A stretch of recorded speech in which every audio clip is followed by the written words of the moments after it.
un événement en centre-ville. Il y a une forte dimension événementielle à ce dispositif et vous allez comprendre très rapidement, puisque au-delà de ce concours et de ce fameux marathon créatif qui sera réalisé sur un vendredi toute la journée et un samedi, il y a aussi une dimension visuelle, puisque chacun des participants aura un t-shirt de couleur qui permettra de les identifier tout au long de ces 3 demi-journées de marathon. J'en dis pas plus, je laisserai Julia vous expliquer davantage cette petite dimension avec les t-shirts plus tard. Attirer les porteurs de projets en centre-ville, donc bien évidemment, ce sera par le marathon créatif et notamment par la dimension concours, puisque on dit que c'est un petit peu la carotte pour faire venir les porteurs de projets, même si l'intérêt du dispositif n'est pas uniquement de remporter des prix, bien au contraire. Mais cela permet d'attirer les porteurs de projets et notamment de susciter chez eux l'envie de s'installer en centre-ville. Soutenir la relance des activités en centre-ville, donc ça va de pair avec ce qu'on s'est dit précédemment. Rendre les administrés consommateurs, c'est un point qui est très important puisque vous allez le voir, tout au long du processus de mise en place du dispositif, les habitants vont être mobilisés à divers moments. En amont, par le biais d'une enquête de consommation qui va nous permettre d'identifier les besoins et les attendus sur le territoire en termes de commerce notamment. Pendant le marathon créatif, notamment lors d'une enquête de terrain, où vous allez le voir, les porteurs de projets vont aller à la rencontre des habitants pour leur poser des questions et valider, entre guillemets, leur postulat de départ, leur idée, et vérifier l'adéquation de leur projet avec un besoin sur le territoire. Et enfin, et non des moindres, on va également leur proposer, pendant ce marathon créatif, de participer à un préjury citoyen et donc de venir écouter et poser des questions à ceux qui seront les futurs commerçants de leur centre-ville. Enfin, et non des moindres, fédérer les acteurs du commerce local et j'ai envie de dire plus largement, c'est fédérer l'ensemble des forces vives du territoire, puisque pendant 36 heures, on va inviter des acteurs de différents types qui n'ont pas forcément l'habitude de travailler ensemble à venir partager un peu de leur temps et de leur expertise pour accompagner ces porteurs de projets et les aider à s'installer en centre-ville. On parle beaucoup de la dimension événementielle du marathon créatif, mais Mon Centre-Bourg, un incroyable commerce, ce n'est pas qu'un marathon créatif. Ce sont 4 étapes qui sont tout aussi importantes les unes que les autres. La première, c'est celle de la réunion de lancement et de la conférence de presse, qui sont 2 moments charnières. Pourquoi? Puisque la réussite du dispositif repose sur cette première partie, puisque vous allez le voir, la réunion de lancement, ça va nous permettre de réunir l'ensemble des acteurs de l'écosystème local, de les sensibiliser à la démarche et de les engager dans l'organisation du dispositif et l'accompagnement des porteurs de projets. Donc ça, c'est le premier temps. Le deuxième temps, c'est celui de la conférence de presse qui est tout aussi important, puisque lors de la conférence de presse, on va donc présenter le dispositif auprès du grand public et commencer la phase de prospection, c'est-à-dire commencer à communiquer auprès des porteurs de projets et leur présenter les enjeux de participer à ce marathon créatif. Deuxième étape, qui est donc le grand temps fort, le moment phare de ce dispositif, c'est le marathon créatif de 36 heures. Donc 36 heures, pourquoi? Puisque ça se déroule sur 3 demi-journées. C'est un vendredi toute la journée et un samedi matin, au cours duquel nous allons convier une dizaine, voire une douzaine de porteurs de projets à revoir toutes les étapes d'un business plan. Et ils seront non pas seuls, mais accompagnés par les experts du territoire. Et quand je dis experts du territoire, ce sont tous les experts de l'accompagnement à la création, que ce soit des acteurs associatifs, publics ou privés. Troisième temps fort, c'est celui du revivre et c'est quelque chose qui est relativement nouveau que nous avons mis en place depuis 2021.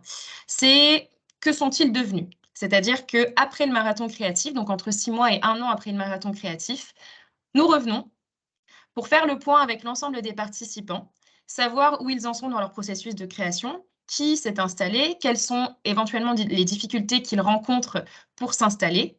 Ça intervient entre 6 mois et 1 an après le marathon créatif, ce qui nous permet d'avoir un petit peu de recul par rapport à l'événement. Et enfin, et non des moindres, comme vous le savez, Mon Centre-Bourg, un incroyable commerce, c'est un programme qui est porté par la Banque des Territoires et par Le Bon Coin ainsi qu'Auxilia. Il y a donc une finale nationale et cette finale nationale, elle permet de rassembler l'ensemble des lauréats de toutes les éditions face à un jury d'experts et cette fois-ci de concourir à des prix d'envergure nationale.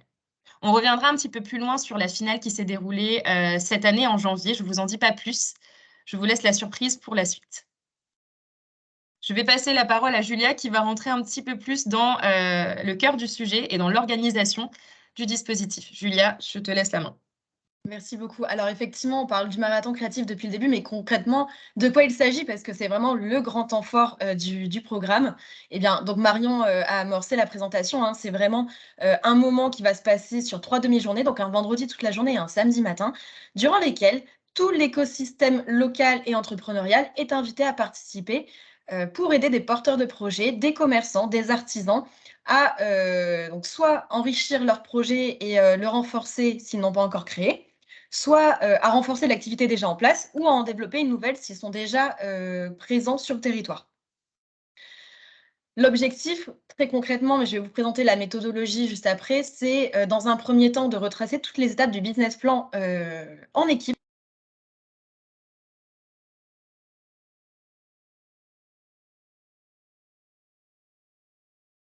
Julia, ton micro s'est coupé.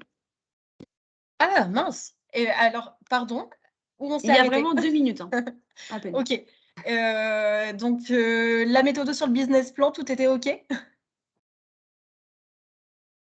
Ou pas forcément? C'est pas On grave, t'a je pas reprends. ouais, on t'a pas entendu. OK. Et ben, désolée pour le petit, interlude. Donc je disais 3 demi-journées durant lesquelles des participants vont se mettre en équipe et vont retravailler sur toutes les étapes du business plan. Je vais vous présenter la méthodo juste après, mais là, vous voyez nos petits bonhommes, bleus, orange et gris, ce sont en fait nos participants. Donc bien sûr, on a entre guillemets «les stars» du programme, vraiment, nos porteurs de projets et j'ai vu une question dans le chat, quand on parle de commerçants et de porteurs de projets, c'est pour simplifier, mais très concrètement, ceux qui sont invités à participer sont tous ceux qui ont un projet, qui va faire du bien, au développement économique local. Donc ça peut être des porteurs de projets commerce, artisans, services, des activités, pourquoi pas des gens en place qui ont un projet de développement. Par exemple, je ne sais pas, un hôtel qui voudrait ouvrir un restaurant, c'est tout à fait possible ou peut-être des commerçants artisans, en tout cas des personnes déjà présentes qui souhaiteraient un peu se renouveler, renforcer l'activité déjà en place. Donc ça, ce sont, nos petits, bonhommes bleus là que vous voyez. Les couleurs sont très, très importantes parce que, on a des très beaux t-shirts de couleur le jour J et en fait, on respecte ce code couleur-là. En orange, vous voyez, ce sont nos équipiers et ça prend notamment, tout l'intérêt de l'ensemble de convier l'écosystème puisque nos équipiers, ce sont des personnes qui vont souhaiter vivre la démarche sans avoir une expertise particulière en entrepreneuriat. Généralement, ça va être, des étudiants, des jeunes de la mission locale, école de la seconde chance, des demandeurs d'emploi, pourquoi pas des habitants, qui ont envie de vivre cette expérience, de découvrir peut-être le monde entrepreneurial d'une façon assez ludique, et qui vont aider, en tout cas suivre la méthodologie aux côtés des porteurs de projets, pour, donc découvrir la méthodologie, mais également rencontrer l'écosystème local. C'est une manière aussi pour eux peut-être, de rencontrer des futurs, tuteurs de stage, d'alternance, employeurs, et de valoriser ça sur un CV s'ils sont en recherche d'emploi.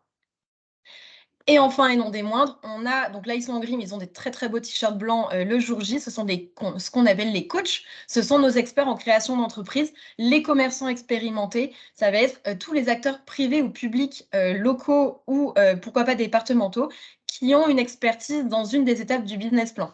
Donc, création d'entreprise, comptabilité, communication marketing et cetera et eux, ils vont donner, de leur temps sur 1 à 3 demi-journées pour aider les porteurs de projets à les faire avancer sur la méthode.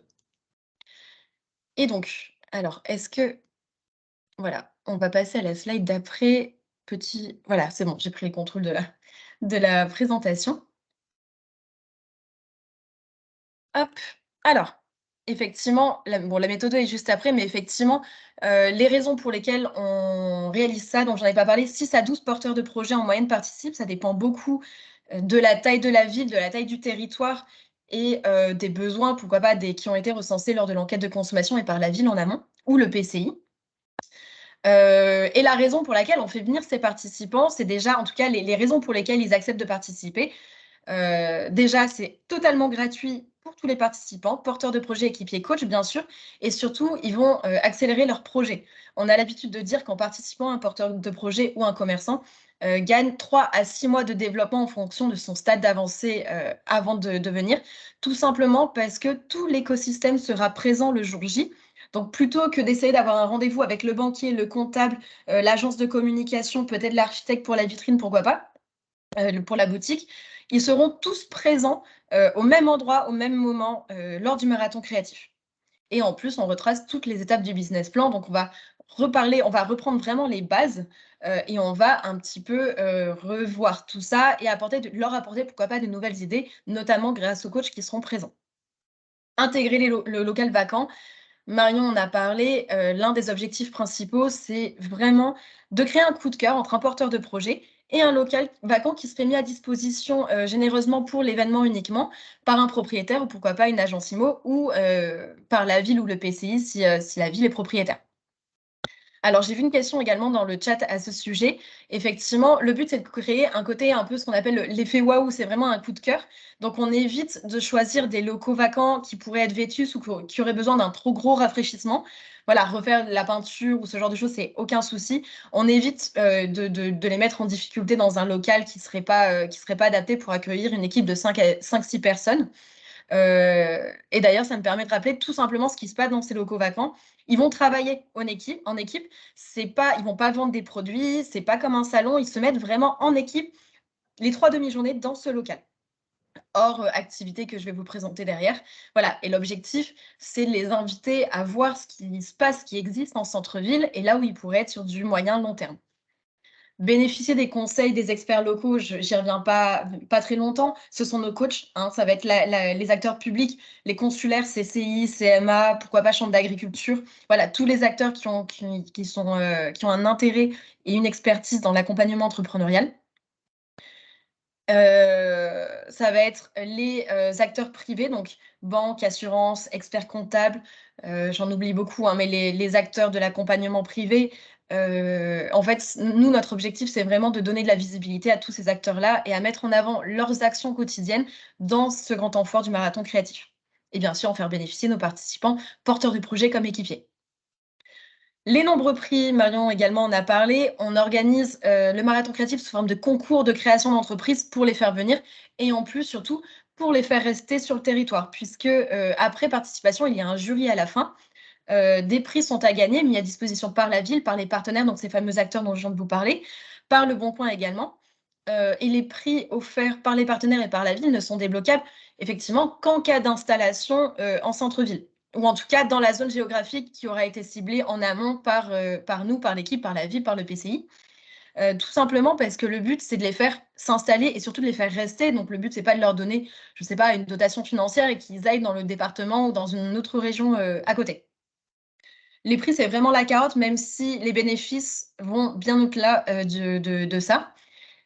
Et enfin, sensibiliser aux enjeux du numérique et aux nouvelles tendances de consommation, tout simplement parce que, Le Bon Coin, déjà, en tant que partenaire, nous aide en tant qu'expert sur le numérique et le digital, mais c'est surtout aussi parce qu'en tant qu'association spécialisée dans le développement socio-écologique, la transition socio-écologique, ça nous tient vraiment à cœur de répondre aux nouvelles tendances de consommation et notamment celles qui ont émergé après Covid. Bon, ça commence à faire bientôt 3 ans, mais ça s'est vraiment renforcé. On s'en rend compte avec l'enquête de consommation qu'on réalise auprès de chaque ville. Il y a des nouvelles attentes, il y a des nouveaux besoins et on les partage également à nos participants pour qu'ils puissent en tenir compte tout au long, bien sûr, du marathon créatif, mais même après, une fois qu'ils continuent à renforcer leur activité et qu'ils s'installent sur du moyen long terme.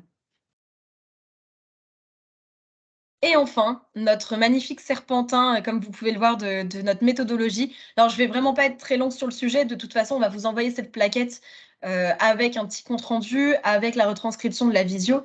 Mais vous voyez, il y a plusieurs couleurs. Chaque demi-journée est allouée à une thématique du business plan.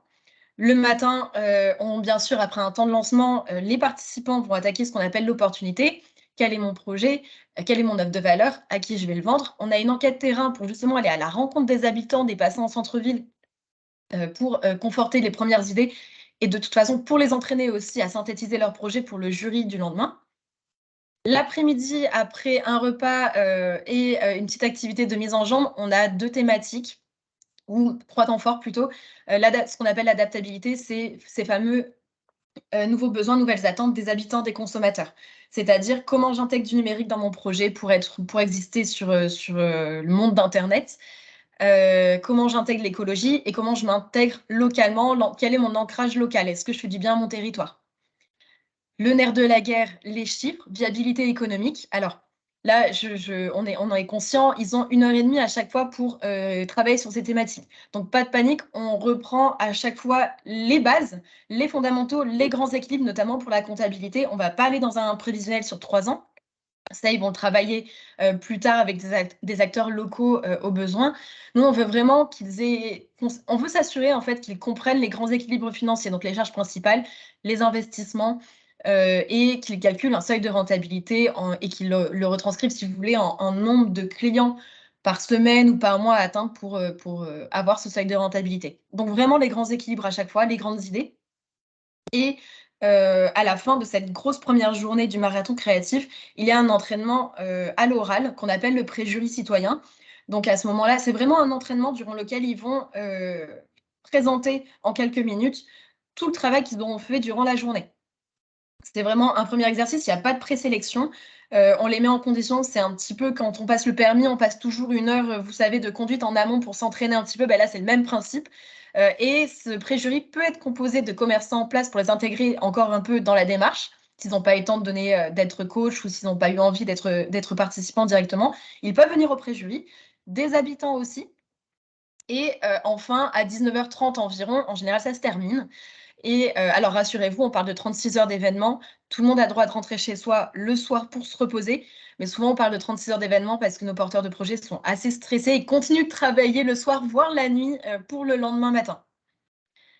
Donc, après une bonne nuit de sommeil ou pas, on réattaque pour la dernière partie qu'on appelle la notoriété, mais ça va être tout ce qui est marketing, communication. Et enfin, le fameux jury final où ils vont présenter en quelques minutes encore leur projet, mais cette fois-ci des 3 demi-journées, et tenter de remporter les prix, de démontrer qu'ils sont d'incroyables commerçants. Voilà. Et tout ça est agrémenté, bien sûr, de convivialité, parce que l'objectif, c'est de vivre un événement unique, professionnel, oui, de création d'entreprise ou de renforcement d'activité, oui, mais le maître mot, c'est quand même la convivialité, le partage et la solidarité, et que ça se passe bien. On est vraiment dans une volonté d'entraide entre commerçants. Typiquement, s'il y a pas d'assaut de commerçants dans la ville, de toute façon, les assauts de commerçants font partie, j'en ai pas parlé, mais des acteurs un peu phares qu'on invite toujours. S'il y en a pas, l'objectif, c'est un peu de créer une association des commerçants de fait, si vous voulez. Les porteurs de projets, donc jusqu'à 12, vont se rencontrer. Et l'objectif, c'est qu'ils gardent contact ensemble, qu'ils prennent l'habitude par la suite de continuer à travailler ensemble. Et ça, on le voit dans différentes activités tout au long du marathon créatif. Voilà pour le gros morceau du grand temps fort. Alors, je vais peut-être revenir très rapidement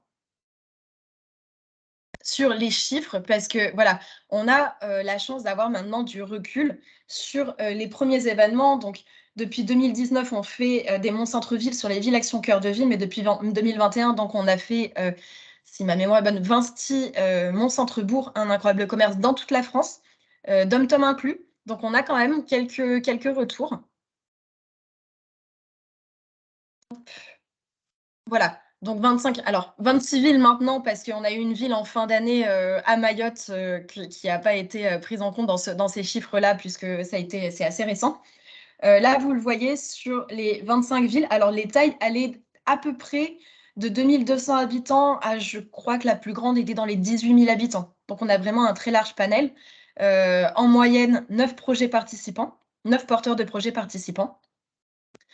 Et donc 67% de femmes, donc une moyenne bien au-delà des entrepreneuses en France. On en est très fiers, j'avoue, c'est un chiffre que j'aime bien mettre en avant.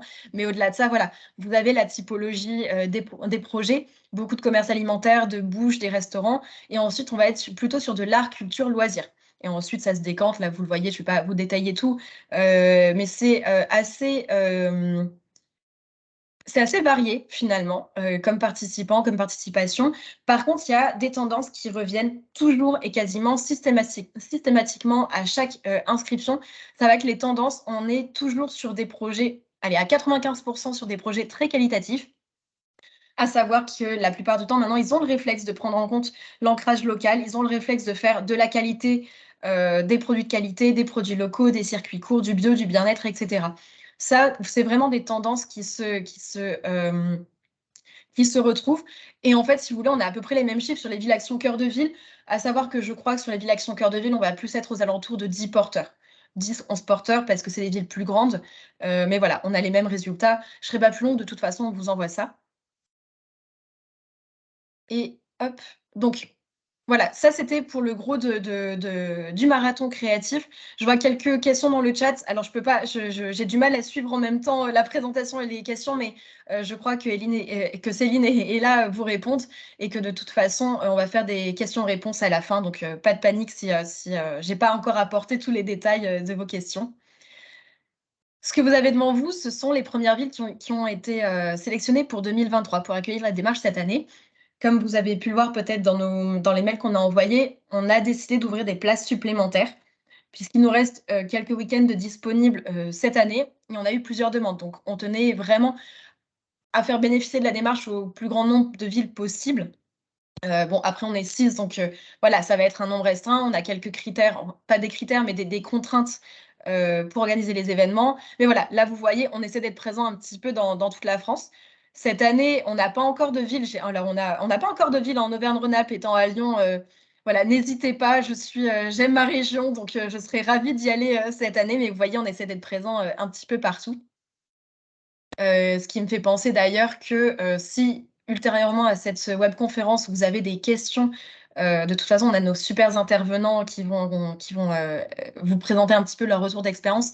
Mais si vous avez d'autres questions suite à cette webconférence, on pourra vous partager la carte des villes de 2021-2022 pour que vous voyez un petit peu les villes qui ont été proches de chez vous et peut-être qui ont accueilli la démarche. Hop, alors impact qualitatif, je vais être très succincte aussi parce qu'on vous en a déjà parlé. Pourquoi, quel est l'intérêt finalement d'organiser ce programme dans une ville ou dans un EPCI? Il y a plusieurs intérêts qualitatifs. Déjà, à notre sens, en tout cas, c'est vraiment un programme qui se veut vraiment inclusif. On invite tous les habitants, finalement tout l'écosystème local à participer d'une manière ou d'une autre. Chaque personne, s'il le souhaite, a un rôle à jouer d'une manière ou d'une autre. Et c'est vraiment, à mon sens, la force du programme. Tout le monde est le bienvenu pour œuvrer en faveur du développement économique du centre-ville et pourquoi pas au-delà. La réduction de la vacance commerciale, bon, j'y reviens pas. Le but, c'est d'installer des commerçants dans le centre-ville et qui restent surtout en place sur du long terme. Oups. Hop. Alors, voilà. Programme de marketing territorial, je vais y revenir un petit peu sur la fin, mais c'est vraiment où Marion y reviendra sur la fin. L'idée, c'est vraiment de proposer un programme complet dont la ville ou le PCI peut s'en emparer pour faire une communication, bien sûr, bien au-delà. L'idée, c'est de faire, pourquoi pas, un événement dans l'événement. Le marathon créatif, c'est une excuse pour convier l'écosystème et on peut en faire quelque chose d'encore plus grand. Je ne sais pas, tout simplement en le faisant dans la rue, en s'appuyant sur un événement qui existe déjà, que vous organisez déjà. Voilà, tout est possible. Et le but, c'est de vraiment que la ville ou le PCI s'en empare pour communiquer et pour aller au-delà en faveur du développement économique. Bon, un rendez-vous économique récurrent, tout simplement parce qu'on propose des rééditions. Alors, en fonction de la taille de ville, c'est l'année suivante ou 2 ans plus tard, mais ça peut être tout simplement une excuse. Donc là, sur les villes Action Cœur de Ville de 2019, on a des villes récurrentes, notamment Brignoles. Je crois que cette année, ils en seront à la 3e ou 4e édition. On a Chaumont qui a fait une réédition, Autun aussi. Voilà. C'est Action Cœur de Ville, puisqu'on a un peu plus de recul, étant donné qu'on a commencé en 2019, mais c'est tout à fait possible sur les Mont-Centrebourg aussi. Alors, un programme qui favorise l'émergence des synergies, voilà, c'est l'objectif de faire se rencontrer les acteurs entre eux, qui œuvrent dans le même sens, mais qui n'ont pas forcément l'occasion de se rencontrer au quotidien. Et donc, un programme qui implique les habitants. Bon, j'y reviens pas, on a déjà abordé le sujet. Voilà, donc ça, c'était vraiment le marathon créatif en lui-même. Je repasse la parole à Marion parce qu'on a donc ce retour-là aussi sur la finale 2020-2022 à vous présenter. Et ensuite, il y aura des interventions de nos invités spéciaux. Merci beaucoup, Julia, pour la présentation de la méthodologie. Alors, je vais faire un petit zoom sur la finale, donc la finale 2020-2022. Donc, tout à l'heure, je vous ai parlé d'une finale nationale qui a lieu chaque année. Mais je vous ai aussi dit qu'en 2020, comme tout le monde, on a expérimenté une année particulière avec le Covid. Et cette année, la finale était toute particulière puisqu'elle a réuni les lauréats des éditions qui ont eu lieu de 2020 à 2022. Mince, je veux passer la slide. Ah, c'est mieux. Super. Donc, quelque chose d'assez particulier, c'est-à-dire qu'en amont de cette finale, on a organisé une présélection pour la simple et bonne raison qu'on avait 43 villes, donc 43 éditions qui ont été organisées entre 2020 et 2022. Et donc, cette finale, je ne l'ai pas précisé, mais c'est une finale commune pour les deux dispositifs, donc Mon Centre-Ville et Mon Centre-Bourg. C'est pour ça qu'on parle de 43 villes. Il y a donc eu une présélection qui nous a permis de sélectionner donc 10 finalistes pour démontrer que ce sont d'incroyables commerçants lors de cette finale à Paris. Et donc, dans ces 10 finalistes, on avait 5 finalistes Mon Centre-Ville et 5 finalistes Mon Centre-Bourg. Comment s'est effectuée cette présélection? Elle a eu lieu sur les réseaux sociaux où chaque lauréat de chaque ville et de chaque édition, du coup, depuis 2020, ont été invités à réaliser des petites vidéos de présentation à la fois de leur projet et de présentation également de leur centre-ville. Et donc, ce sont les 10 vidéos qui ont obtenu le plus de likes qui ont été sélectionnées comme les 10 grands finalistes pour concourir à cette finale. Donc, cette année, on a récompensé 3 lauréates. Vous allez le voir, je rentrerai un petit peu plus dans les détails juste après. Et il faut savoir qu'on a à peu près une centaine de personnes qui se sont déplacées au siège du Bon Coin à Paris le 18 janvier pour assister d'une part au pitch qui a été réalisé donc, par les 10 finalistes et d'autre part à un tribunal des générations futures qui est intervenu à la suite sur l'avenir du commerce de centre-ville. On a donc 3 lauréates qui ont été récompensées à l'issue de cette finale. La première lauréate étant Eva Vermeulen de la ville de Cambrai, qui a été récompensée pour son projet de boutique de vêtements féminins de seconde main qui s'appelle Maison Aurora. La deuxième lauréate est également une autre Eva, cette fois-ci Eva Egloff, qui, si je ne me trompe pas, est avec nous aujourd'hui pour témoigner de son expérience, qui vient donc de Saint-Sever avec son café La Land. Et la troisième lauréate, c'est Florence Françoise Boyer avec sa galerie d'art qui s'appelle La Fièvre, qui a été récompensée. Bien évidemment, vous pouvez voir en dessous nos partenaires d'exception, la Banque des Territoires, Le Bon Coin et le groupe SOS auquel Auxilia appartient. Alors, retour d'expérience, effectivement. Excuse-moi, oui. Marion, on a juste une petite question que je vois dans le chat, j'en profite, Oui. pour expliquer qui a voté à la première partie des sélections. Ah oui, alors qui a voté à la première partie des sélections? Ce sont les réseaux, c'est-à-dire sur Facebook. Vous avez réussi à mobiliser à la fois vos réseaux professionnels, personnels. L'objectif, c'était vraiment, à l'image du prix du public, qu'on vous présentera peut-être ultérieurement, de pouvoir obtenir un maximum de likes, donc un maximum de soutien. Et ça, on ne regardait pas forcément la provenance des votes, l'objectif étant simplement d'avoir un maximum de votes sur vos vidéos. Alors, Julia et moi-même, on a beaucoup parlé. On a beaucoup parlé de méthodologie, d'organisation, donc du côté un petit peu technique du programme. Mais je pense, et je pense qu'on est plusieurs à le penser dans l'équipe, que ceux qui en parlent le mieux, ce sont ceux qui ont accueilli le dispositif, ceux qui en ont bénéficié. Et du coup, ça nous tenait à cœur de laisser la parole à ces personnes qui vous feront un retour d'expérience et des témoignages de leur expérience suite à Mon Centre-Bourg, un incroyable commerce. Je vais donc laisser la parole dans un premier temps à Monsieur Johan Labarrère, s'il est présent. Ah. Alors, je l'ai vu connecté tout à l'heure, mais c'est peut-être un problème de micro, de connexion. Oui, bonjour à tous. Ah, magnifique, c'est bon, super. tout va bien. Juste, Eva a un problème de connexion et de lien. Elle vient de m'envoyer un SMS. Ça marche, je vais m'en occuper. Merci de le signaler. Voilà. Donc, bonjour à tous, Johan Labarrère, je suis adjoint au maire et à la revitalisation et aux festivités dans la ville de Saint-Sever. Saint-Sever, c'est une petite ville dans le sud des Landes, dans le sud-ouest de la France. Petite ville de 5000 habitants qui a la particularité d'être dans les Landes intérieures. Hein. On n'est pas sur la côte landaise, on n'est pas non plus dans la forêt, on est vraiment dans le sud des Landes, avec la particularité d'être sur les chemins de Saint-Jacques-de-Compostelle et de ce fait d'être une cité avec un patrimoine historique très riche. Une cité qui a été beaucoup plus grande dans le passé, qui a aujourd'hui 8 monuments historiques et qui a des problématiques de vitalité du centre-ville comme il y en a partout. Donc c'est vrai que pour nous, ça a été une occasion formidable de créer une émulation au sein du territoire autour de la création d'entreprise. À titre professionnel, moi j'ai fait du conseil en création et en gestion d'entreprise.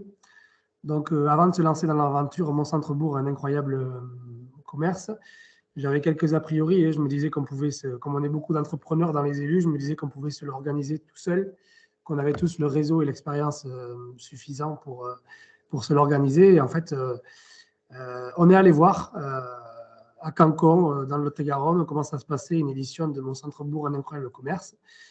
Et là, j'ai découvert que la démarche était assez pointue en termes d'accompagnement des projets.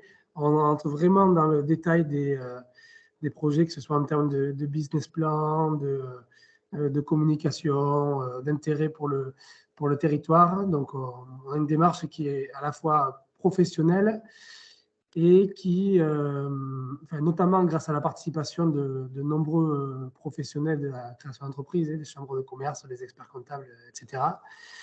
Et il y a un deuxième intérêt à cette démarche, c'est le caractère entraînant de la méthode. C'est vrai que quelqu'un en parlait au départ, c'est le fait de...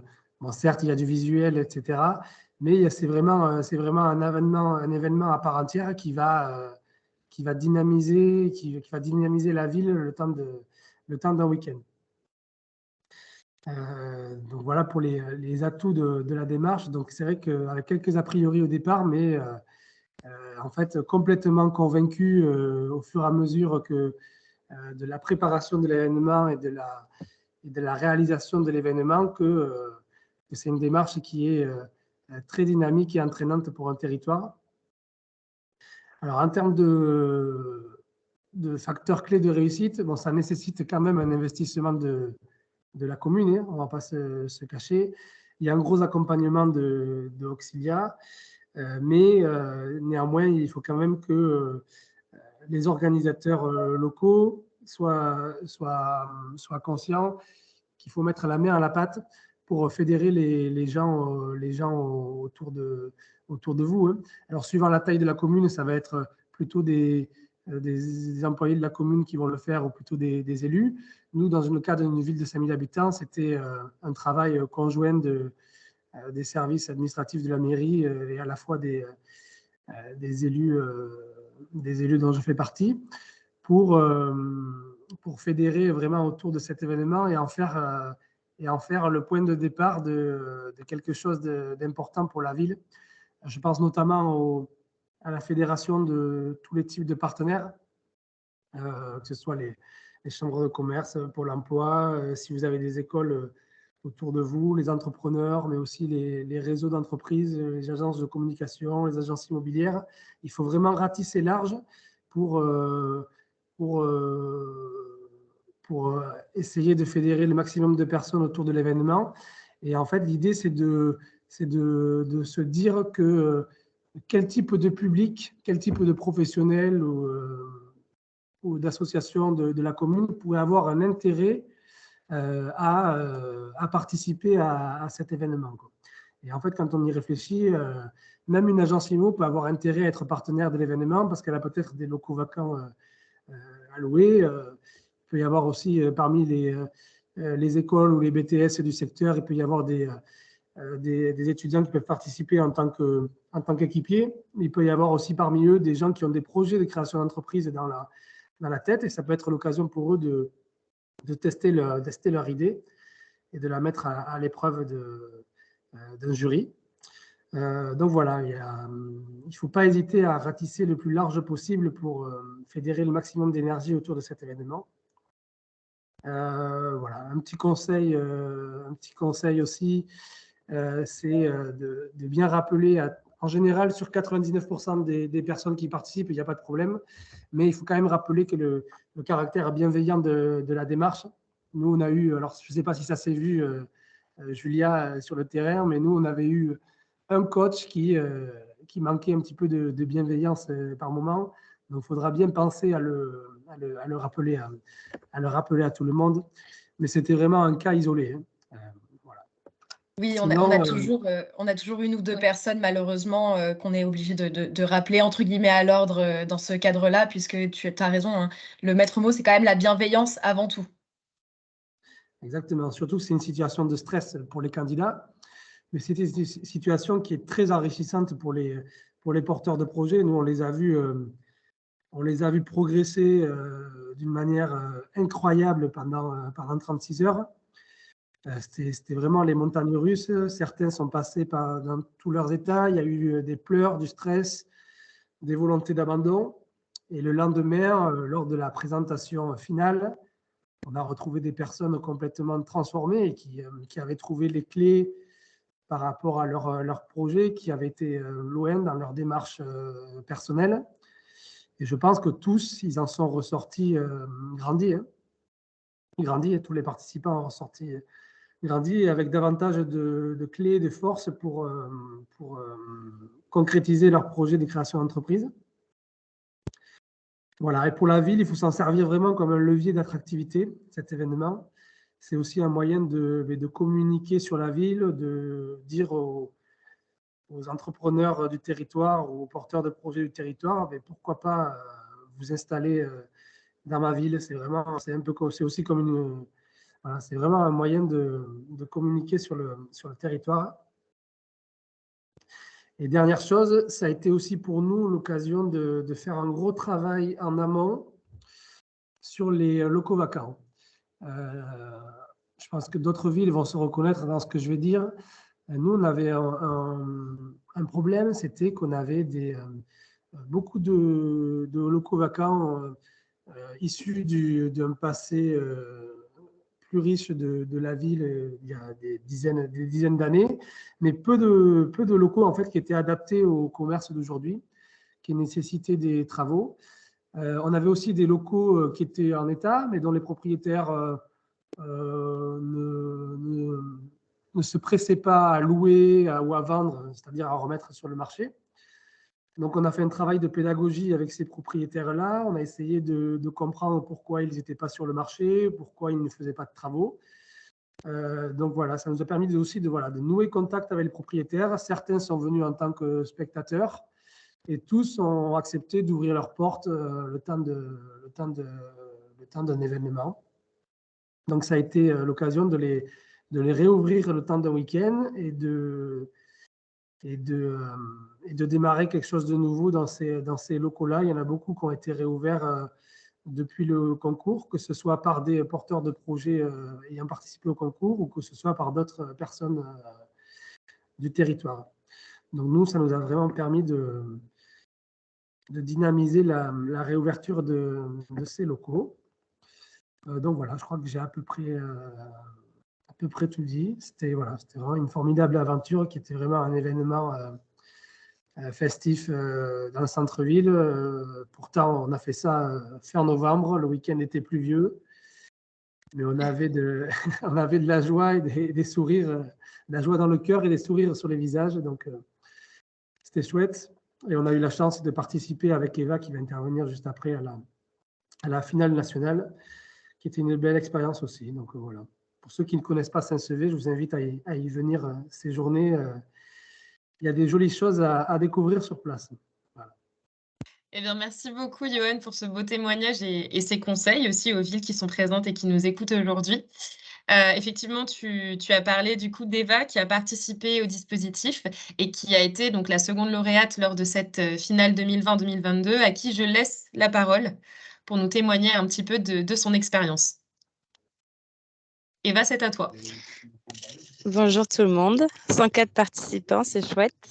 Du coup, et effectivement, j'ai participé donc aux deux concours, celui de la commune et celui national. C'était une très belle expérience humaine. Et pour mon projet, ça a permis, enfin en tout cas, le premier concours a permis en 36 heures de le mettre, de le ratiboiser, de reprendre tout et sur des bases beaucoup plus solides que le projet que j'avais en tête, qui était un peu rêvé et pas forcément réaliste, enfin du coup un peu trop utopiste, et donc j'avais besoin aussi de quelqu'un, enfin de professionnels qui me cadre en fait, parce que pour ceux qui ont vu, le Café La Lande, c'est un hybride entre un café, un restaurant, un bar, et j'ai tendance à m'éparpiller énormément.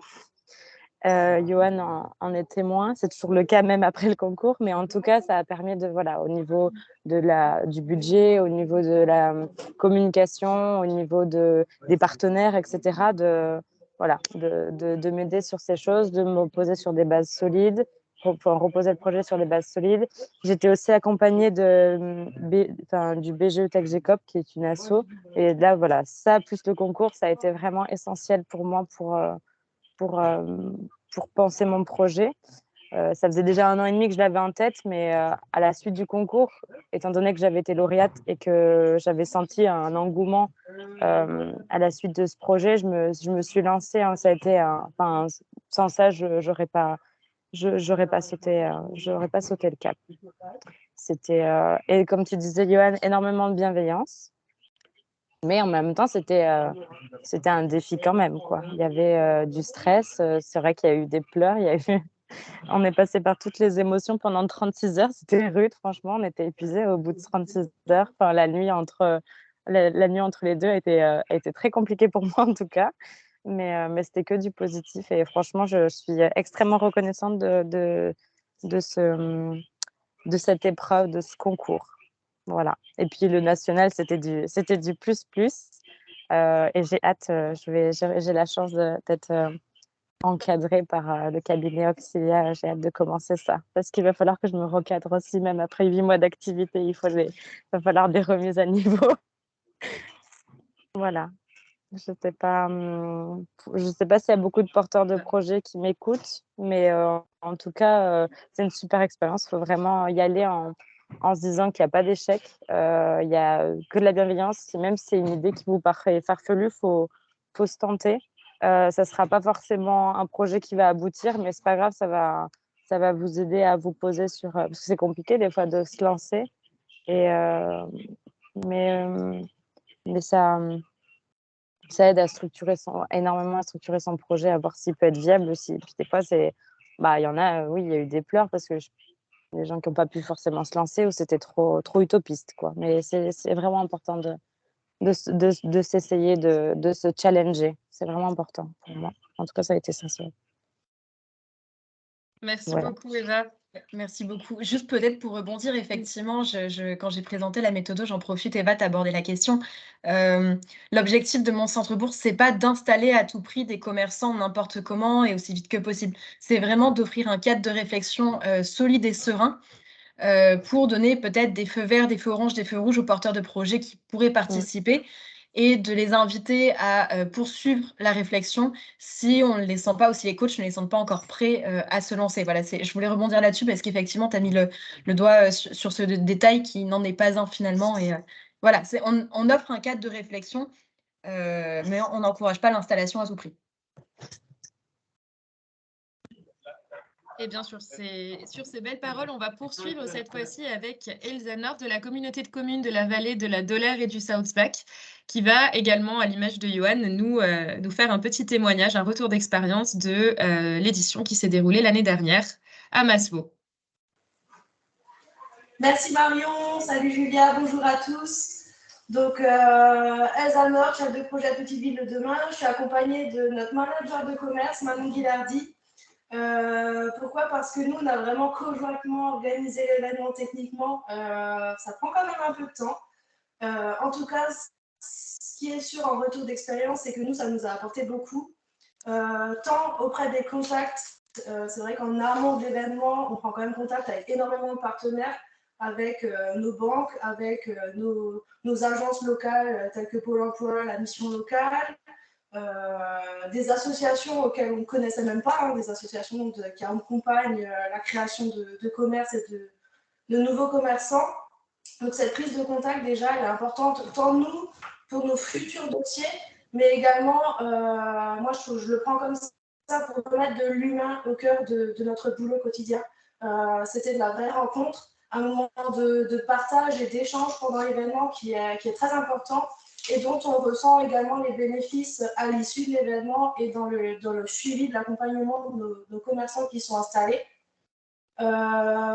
Donc c'est tant bénéfique pour l'humain, mais également pour nos dossiers techniques par la suite. Pour en revenir plus précisément sur les chiffres de notre événement et sur ce dont il a été bénéfique pour nous à Masbo, je vais laisser Manon présenter.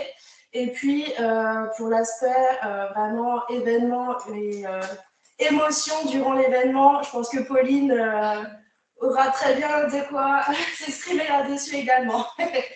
Bonjour à tous. Donc, comme le disait Elsa, je suis manager de commerce pour la ville de Masbo-Niederbrück et notamment pour le label Petite Ville de demain.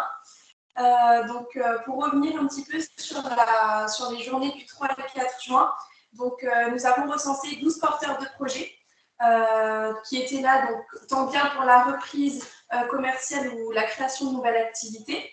On a également eu la chance d'avoir 28 coachs qui étaient vraiment là pour présenter une expertise auprès de chaque porteur de projet, 27 équipiers qui représentaient une école sur Mulhouse qui était spécialisée dans la gestion et le management. Les équipiers ont un côté un petit peu plus jeune aussi. Ils peuvent apporter ce côté novateur et notamment sur le volet communication où les porteurs de projet peuvent travailler sur l'élaboration du business plan. Donc aujourd'hui, voilà, ça a été une très belle mobilisation locale, si on peut dire ça comme ça. Et aujourd'hui, on recense donc 5 porteurs de projets qui se sont installés donc, depuis juin. Ça va de la reprise à la nouvelle création d'activité, comme je l'ai précisé juste avant. Et il y a tellement une belle communication aussi à travers ce programme que ça a permis d'avoir un rayonnement intercommunal aussi, car il y a également eu un autre commerce qui a ouvert sur un autre village de la vallée. Je voulais rassurer, moi, sur les inquiétudes qu'on peut avoir en organisant l'événement. Nous, on est une petite ville de montagne en Alsace. On avait peur de ne pas trouver de porteur de projet et on a fait énormément de communication. Julia et Marion étaient là pour nous rassurer, nous dire vous en aurez. Et effectivement, ça apporte une très belle visibilité sur notre ville et on a pu au final rassembler un certain nombre de porteurs de projets assez. Et on voit vraiment les bénéfices, tant des prix qu'ils ont gagnés, mais également vraiment des rencontres qu'ils ont faites dans leur installation et dans le réseau qui se sont faits aussi après. Et je voulais aussi insister sur le fait que nous, ça nous a également énormément rapprochés, et notamment Manon de l'association des commerçants, qui du coup intègre également super bien nos nouveaux commerçants qui s'implantent dans la ville et eux également pour leur réseau. C'était très important et c'est bénéfique pour eux également. Mais si vous voulez, on peut laisser notre lauréate également s'exprimer sur ses ressentis pour l'événement. Pauline, la scène est à toi.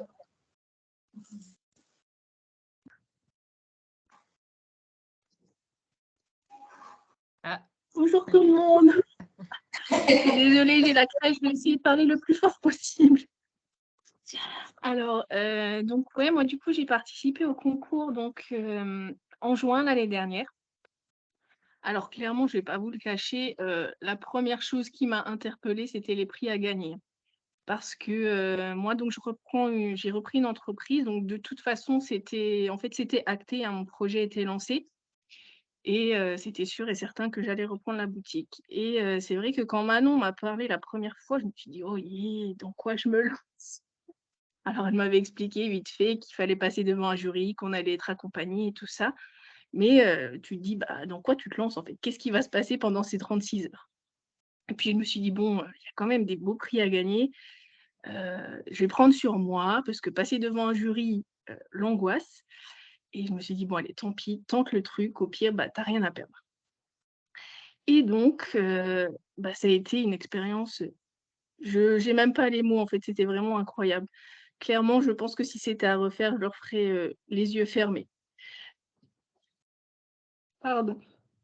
Effectivement, ça a été énormément d'émotions parce que je suis déjà très stressée de base. Alors là, c'était, mon Dieu, de passer devant un jury, je me souviens le samedi matin avec les coachs, j'étais en pleurs pendant une demi-heure dans ma salle tellement j'étais stressée, j'arrivais plus à parler, tout ça et mes coachs, ils m'ont vraiment, genre, il m'a pris pendant 10 minutes, à part. Il m'a fait: «C'est bon, détends-toi, pense à des choses positives» et cetera et vraiment jusqu'à la fin, ils ont été là pour me pousser, mais jusqu'au bout, en fait et du coup, comme dit, moi, donc mon projet était déjà bien fixé de base. Mais c'est vrai que d'être avec des professionnels, heu, de tous les genres, hein, parce que vraiment il y a vraiment de beaucoup, beaucoup de gens, ça permet aussi de remettre en question. Parce que c'est vrai que moi, mon projet était déjà acté, c'était clair dans ma tête, mais effectivement, il y a deux trois trucs où, bon, c'était un peu bancal et c'est vrai que ça permet de se remettre en question et comme disaient les filles tout à l'heure, on part pendant 15 minutes, grosso modo, dans la ville pour interroger les passants et alors ça a été incroyable parce que, du coup, bah, ça m'a vraiment permis de reprendre un peu confiance en mon projet parce que c'est vrai que tous les tous les gens que j'ai interrogés dans la ville de Masevaux, ils ont tous été super réceptifs à mon projet et franchement ça m'a donné vraiment un gros coup de boost. Ce qui est super cool aussi, c'est, les contacts. Parce que moi, je suis arrivée sur Masou, je connaissais personne et c'est vrai que, grâce à ce concours, j'ai rencontré énormément de personnes. Je me suis fait un réseau de dingue, bah, notamment, Manon, Elsa, sans qui, ça aurait été compliqué, hein. Franchement, je les remercie parce qu'elles sont là de A à Z avec moi. Elles m'accompagnent toujours, je sais qu'elles sont là s'il y a le moindre problème. Donc c'est vrai que ça permet de faire énormément de contacts, de se rapprocher, de la Comcom, de la mairie et cetera. Donc vraiment c'est si vous voulez vous lancer là-dedans, il faut vraiment pas hésiter parce que c'est vraiment un réel coup de pouce pour se lancer. Voilà, c'est une expérience, topissime. Voilà. On gardera ce joli mot topissime pour la fin. Merci beaucoup à tous pour vos beaux témoignages. On espère que ça pourra donner aux villes qui sont présentes parmi nous l'envie d'accueillir à leur tour une édition. On va parler maintenant, on va rentrer dans le vif du sujet avec le budget et l'engagement. Et je vais donc laisser la parole cette fois-ci à Julia qui va vous détailler un petit peu ce qu'il en ressort du côté budgétaire. Alors effectivement, bah, merci pour ces quatre témoignages, enfin 5 côté avec Masvo. Bon, vous avez vu 5 visions différentes des événements et surtout des points différents ont été abordés. J'ai vu en réaction à ça plusieurs questions dans le chat. C'est léger, mais c'est volumineux. Alors, j'ai vu plusieurs questions dans le chat. On va essayer d'y revenir plus en détail à l'oral juste après. Effectivement, c'est une mission. Donc, nous, on est une association. C'est une mission qui nous demande. On travaille toujours par binôme, par ville. Et ça nous demande une vingtaine de jours de mission. Donc, très concrètement, on se veut très transparent. Si vous avez des questions là-dessus, surtout n'hésitez pas. C'est nous, de notre côté, on facture l'événement, le programme dans son intégralité. 20 000 € hors taxe, c'est une vingtaine de jours de mission donc. Et surtout, dans le cadre de notre partenariat et de notre convention avec la Banque des Territoires, c'est très important de le mentionner, 10 000 € TTC sont pris en charge par la Banque des Territoires dans le cadre de notre convention avec eux pour le dispositif Petite Ville de demain. Donc il y a un reste à charge qui est réduit, c'est hyper important de le prendre en compte. Tout est détaillé, on peut aussi revenir dessus si vous avez des questions spécifiques sur la question. Et j'ai vu d'ailleurs, en parlant de questions, des interrogations sur la façon dont nous, on travaille avec les villes, ce qu'on apporte aux villes et aux EPCI dans le cadre de cette mission. Très concrètement, dans ces 23 jours de mission, en tant qu'Auxilia, on accompagne la ville, ou enfin en tout cas la collectivité, de A à Z. Donc c'est-à-dire que dès que la mission est lancée, on ne laisse jamais la ville toute seule organiser quoi que ce soit. On est un petit peu les garants du tempo, du timing du programme. On répond à toutes les questions et bien sûr, on fournit tous les éléments nécessaires pour arriver à faire une belle édition. Donc, typiquement, nous, on organise, on lance un copil, hein, tout simplement de lancement, et à partir de là, les grands temps forts se décantent, ce dont on vous a parlé, réunion de lancement, conférence de presse, marathon créatif. Le revivre et la finale, c'est un petit peu particulier, ça vient après. Et grâce au partenariat avec la Banque des Territoires et surtout le Bon Coin sur ce cadre-là, on ne le facture pas. Donc ça nous permet de ne pas vous rajouter un coût supplémentaire sur ces dernières étapes après le marathon créatif. Bien sûr, on produit les livrables, donc on a des outils pour la communication, pour le jour J, pour les relances des partenaires. J'ai vu qu'il y avait des questions sur les prix pour le marathon créatif, on va y revenir aussi. Ça, nous, on fournit les livrables, bien sûr. On travaille, en fait, c'est vraiment une question de travail main dans la main avec la collectivité. Et bien sûr, l'animation des grands temps forts à chaque fois et du marathon créatif. On vient en général en binôme sur le marathon créatif et on est garant du timing, de l'animation et on est un petit peu les coachs des coachs, c'est-à-dire qu'on tourne dans les équipes pour s'assurer que tout se passe bien durant toutes les 36 heures. Ça, c'est vraiment notre intervention en tant que telle. Donc, je le répète, si vous avez des questions, si je ne suis pas claire, n'hésitez vraiment pas à les poser dans le chat. Voilà. Et ça s'ajoute des frais qui sont liés vraiment à l'événement, qui sont liés, oui, vraiment à l'organisation en tant que telle, c'est-à-dire les repas, étant donné que c'est gratuit pour les porteurs de projets, équipiers et coachs, il y a des repas à prendre en charge le vendredi midi. Et ça, c'est vraiment à la discrétion de la collectivité qui accueille le marathon créatif. Nous, on ne pousse vraiment pas à la dépense. Ça peut être un très bel événement avec un très beau buffet, un très beau traiteur, comme il y a eu à Saint-Sevé et à Masevaux notamment. Ça peut être aussi des choses beaucoup plus simples, comme des paniers repas, des partenariats avec des commerçants ou des restaurants sur place. C'est déjà arrivé aussi. L'intérêt, c'est de faire participer les commerçants locaux, hein, bien sûr. Il y a, alors ça, c'est vraiment anecdotique, ensuite, la ligne d'en dessous. Certains propriétaires de locaux vacants demandent la prise d'une assurance pour les 36 heures. En général, c'est simplement une extension de la propre assurance, mais on préfère, par souci de transparence, en parler. Ça nous est arrivé, je crois qu'une seule fois, hein, sur les 40, même un peu plus, 55 villes et quelques qui ont accueilli l'événement. Je crois que c'est arrivé qu'une seule fois, mais on préfère prévenir. Donc les repas, accueil, café, le repas du vendredi, j'en ai un petit peu parlé, et la campagne de communication que la collectivité souhaite faire autour du programme. Si vraiment, voilà, donc nous déjà, on fournit des supports numériques pour les affiches à imprimer, pour les réseaux sociaux. On met un petit peu aussi de notre côté un budget sur la campagne de communication. Il y a Le Bon Coin qui fait une campagne de communication sur sa plateforme qui est offerte. Mais voilà, si la ville veut aller ou la collectivité veut aller vraiment beaucoup plus loin, il est possible d'envisager plein de supports différents, de la vitrophanie, des banderoles, des tribunes dans les médias. Voilà, tout est possible, mais ça reste à la discrétion et au choix de la ville. Encore une fois, c'est vraiment, nous, on ne pousse pas forcément à aller loin. Il y a plein d'astuces pour limiter les frais, mais par souci de transparence, encore une fois, on préfère aborder ça, en parler en tout cas. Et enfin, il y a des subventions éventuelles possibles pour le budget. Dans certains cas, alors ça va dépendre des régions, des années, des budgets qui ont été votés, il est possible de faire une demande auprès de la région pour une subvention supplémentaire, souvent dans le cadre de subventions exceptionnelles. Ça, c'est à vous de voir avec vos contacts locaux. Si dans le cas où c'est la ville qui porte l'opération, ça peut être en fait tout simplement mené conjointement avec le PCI, dans le cadre de sa compétence économique. Et il y a aussi, c'est souvent arrivé, des partenaires privés qui peuvent cofinancer l'événement. Alors là, on vous a mis des exemples de grandes entreprises, mais ça peut être des acteurs beaucoup plus locaux, je ne sais pas, des exploitations agricoles, ça peut être des usines, ça peut être des acteurs qui ont envie de s'insérer dans une démarche et donc de cofinancer. Et voilà, ça, pareil, c'est vraiment du cas par cas en fonction des territoires, des collectivités et de la façon dont aussi souhaite organiser la ville et le PSI l'événement. Voilà très concrètement la question budgétaire. Et il y a une autre chose à prendre en compte juste après, si Marion, tu veux bien passer à la slide d'après, s'il te plaît. Merci beaucoup. Il y a des choses qui ont été abordées durant les interventions donc, des villes et de nos 2 porteuses de projets. C'est hyper important.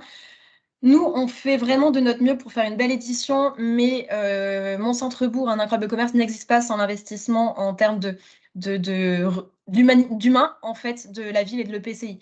C'est-à-dire que c'est vraiment un programme duquel il faut s'emparer. On invite vraiment chaque ville, chaque EPCI à s'en servir pour faire quelque chose de plus grand.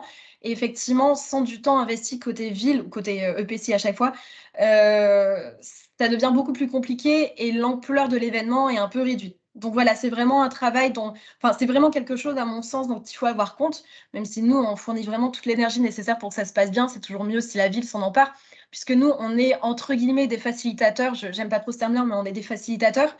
Et on ne reste pas présent sur du moyen long terme parce qu'on ne se substitue pas aux acteurs locaux. Notre métier, ce n'est pas de faire de l'accompagnement sur du long terme, ça va être de mettre en relation peut-être la CCI, l'expert comptable, avec les porteurs de projets. Et nous, après, on revient pour voir comment ça s'est passé. Mais voilà, donc il y a un engagement humain, relationnel à avoir. Et je pense qu'il est important de le souligner. De toute façon, ça a été dit durant les interventions. Et je crois que la slide d'après, on va laisser la main à Anthony, du coup, pour le mot de la fin. Et ensuite, on pourra passer aux questions-réponses. C'est à mon tour, allez, vous m'entendez, tout le monde m'entend, c'est bon? Allez. C'est parfait. Eh bien, messieurs, dames, bonjour. Moi, je fais partie de l'équipe de mon centre-ville et mon centre-bourg, un incroyable commerce. Et on voit depuis maintenant que ça fait 4 ans que je fais ça, qu'il y a il y a un intérêt à faire ces programmes d'intelligence collective sur les territoires et que le sujet du commerce est ô combien un grand sujet, hein, et qu'on en a encore pour quelques années, je pense. Des petites villes de demain, on est parti pour quelques années avec son cœur de ville aussi. Mais on a eu envie dans l'équipe de proposer ces marathons créatifs sur d'autres thématiques que le commerce et l'attractivité commerciale. Et si on vous la présente là, c'est parce que on se dit que peut-être certaines ou certains d'entre vous pourraient être intéressés par des nouveaux formats qu'on va lancer et qu'on est en train de lancer en ce moment. On va le faire sur l'agriculture et l'alimentation dans le cadre des projets alimentaires territoriaux. Ça va s'appeler Mon incroyable terroir et ça arrive bientôt. Donc, comment réenchanter un peu l'agriculture et l'alimentation des territoires par un marathon créatif? Eh ben, c'est un défi qu'on se donne. On va aussi lancer, c'est cette année, hein, dans le Lot-et-Garonne, un format qu'on appelle Mon incroyable tourisme. Comment transposer la mécanique du commerce, mais sur le tourisme cette fois-ci, et enchanter à l'échelle plutôt cette fois-ci d'un département, hein, le tourisme et l'écotourisme, hein, avec des porteurs de projets. Une thématique sur le bien-être et le bien vieillir, hein, ce côté un peu sport santé qui est hyper important, et on aimerait bien aussi travailler avec des porteurs de projets sur ces thématiques. Et un dernier sur culture, patrimoine et art. Donc, Mon incroyable culture, enfin, le nom est encore à identifier, mais on sait que travailler sur la programmation de lieux ou peut-être sur ne serait-ce que l'usage de certains bâtiments patrimoniaux des villes, c'est un vrai sujet aussi. Et on travaille avec Atout France aussi sur ces sujets-là, et ça vient, cette réflexion est enrichie de ça. On se dit qu'un marathon pourrait vraiment répondre à ces problématiques. Voilà. Donc, tout ça pour vous dire, et je ne serai pas plus long, que avec notre méthode, nous, Oxia Conseil, on accompagne les territoires dans tous les sujets de la transition, et on se dit que arriver avec des programmes un peu flash pour accompagner les politiques publiques, ben, ça fonctionne, hein, et on le voit parce qu'on en fait de plus en plus, que si vous avez à votre niveau des problématiques qu'on pourrait peut-être travailler sur un marathon créatif, et ben, n'hésitez pas. On est à la recherche de collectivités qui auront envie de jouer le jeu et peut-être d'expérimenter quelque chose avec nous, avec pour ambition, bah, comme mon centre-bourg, après essaimer et de le faire ailleurs en France. Voilà, donc n'hésitez pas, pas besoin de se décider tout de suite, mais au pire des cas, on sait que les nombres de places sur le centre-bourg sont limités, donc si un autre marathon vous tente, eh ben, on est à votre disposition. Voilà. Et j'en serais terminé là. Julia, je pense que tu reprends la main, il y a des questions-réponses, c'est ça? Oui, c'est ça. On va passer sur les questions-réponses. J'en ai vu plusieurs dans le chat. Ce qu'on vous propose, c'est peut-être de lever la main. Ça fait un peu école, mais vous avez un petit onglet lever la main. Si vous avez une question à poser à l'oral, n'hésitez pas à le faire. Voilà, comme ça, on pourra vous donner la parole progressivement. Ça évite, on est plus d'une centaine, ça évitera que tout le monde prenne la parole en même temps.